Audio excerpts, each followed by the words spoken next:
Hey there, it's Tom here from Our Houseplants. Today we have a super easy care video for the Norfolk Island Pine, as well as some frequently asked questions. So stay tuned and let's get started.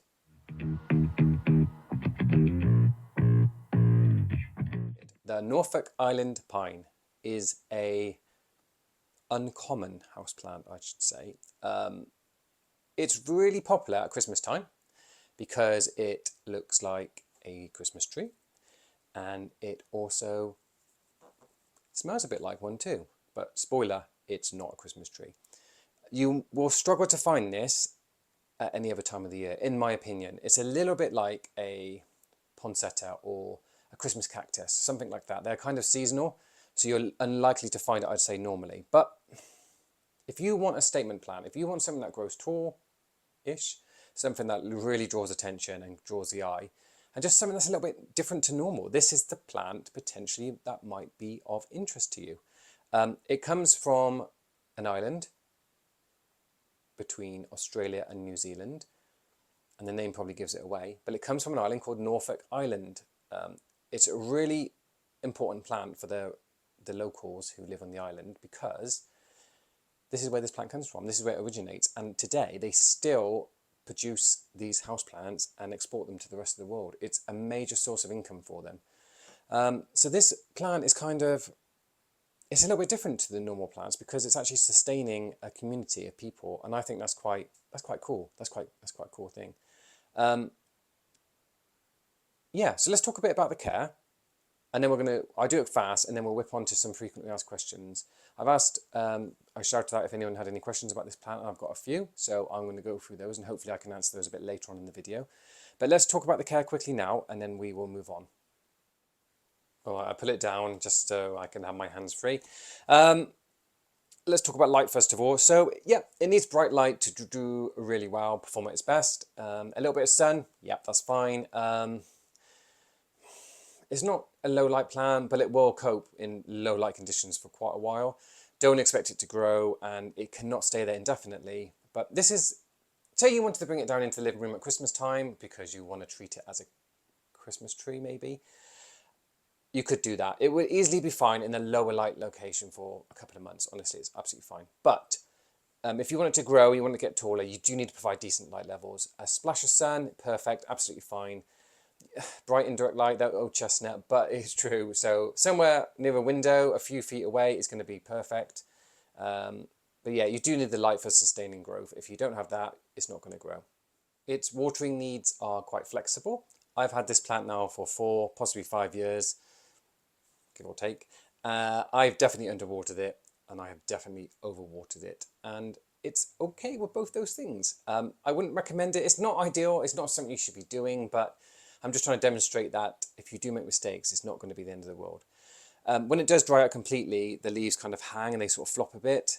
So that's a telltale sign that it needs to be watered. But it does have succulent-like qualities, so it can cope with some sporadic watering, which is good because it makes it easy houseplant. But the ideal situation is to water it well, wait till the pot and medium has either completely dried out, half dried out, or maybe the first couple of inches, and then water it again.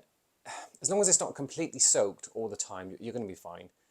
Humidity, this is a subtropical plant, so it will cope with reasonably normal humidity levels. Anything above 40%, you're going to be absolutely fine.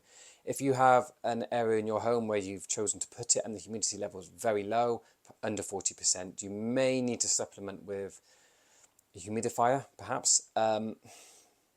You might get away with a bit lower than that. I can only talk about my experiences, but I don't think you're going to run into too many issues with the humidity issues. Feeding, yep, definitely, it does need to be fed. It's quite, once it gets going, if it's happy, if you treat it well and you notice growth, it's going to need to be fed. Once every month, once every 2 months is probably absolutely normal. A normal houseplant feed is going to be what you really want to use. Straightforward, easy. And temperature, that's quite interesting. Yeah, so this plant is useful and adapted to average room temperatures. Anything from 14 degrees Celsius to around 25 degrees. That would be what it would experience in its natural environment. And that's kind of what most homes would probably achieve all year round, 14 to 25 degrees, which Fahrenheit is up here. Okay, so repotting is something you'll need to do occasionally. The plant, I want to kind of cover this in some of the FAQs, to be fair, but if you want to do it, it's just normal potting medium, normal potting compost is probably absolutely fine. It's fine, it is fine, just use normal potting compost. They don't like anything too open because they will tumble out of the pot, so you do need something a little bit compact to keep the roots together and firm, anchored into the container. But yeah, it's straightforward. There's nothing special needed, just normal everyday kind of houseplant mix or potting soil, even compost, it should be okay. So let's move on to some of your questions, some of the stuff you've asked me, and I will try my best to answer. So you've asked, let's talk about the Christmas tree element of it, because I think that's important here, especially with the care as well. Does it drop pines? That was one of the questions I had. Does it drop pines? No, it does not. It's not a true Christmas tree, and they're kind of a bit, I don't know how to describe them, a bit rubbery almost, and it's very flexible, and there's a kind of a rubbery feel. It doesn't even feel real, it feels like a fake plant, but it is definitely real. Yeah, and the pine smell so strong, it's like, it's in the air now, just from that little bit of rub in it. Yeah, it doesn't drop pines, so you don't need to worry about that. Can I grow it outside? No. Well, maybe, it depends where you live in the world, where you're watching this video. If you have a temperature that goes below 10 degrees, then no, you will not be able to, this is 10 degrees centigrade, by the way, which is this much Fahrenheit. You cannot, it will not survive. It is not cold tolerant. So that's really important. And that's another key part of the care guide. This is not a cold tolerant plant. It won't cope. It won't cope with cold temperatures, and anything near freezing or frost, no, forget it. Your plant will be finished. It's gone. It's not used to cold temperatures, so no, it can't be grown outside as a Christmas tree unless you live in a tropical or subtropical country where the temperatures do not go below 10 degrees centigrade all year round. Are they heat sensitive? By that question, I assume that you mean to do with humidity. And placing it next to radiators and things like that. You'll have to test it and see. The plant is quite straightforward. Like I said to you, humidity levels previously in the video, anything above 40% should be fine. So it's going to depend how intense the dry air is around the plant as to whether or not it's going to be sensitive to those growing conditions. You need to give it a test. If you notice brown branches or browning going on, then it's clearly not happy where it is and you do need to move it. But in principle, you absolutely could put it near a radiator in principle, but you need to watch the plant and look for things going wrong. If something goes wrong, you need to move it. So just adapt it to the plant's needs. Can you propagate these plants? You most certainly can try. Whether or not you get to be successful with that is another story. There are plenty of TikToks and YouTube shorts where you can watch people doing it, and it does work, kind of.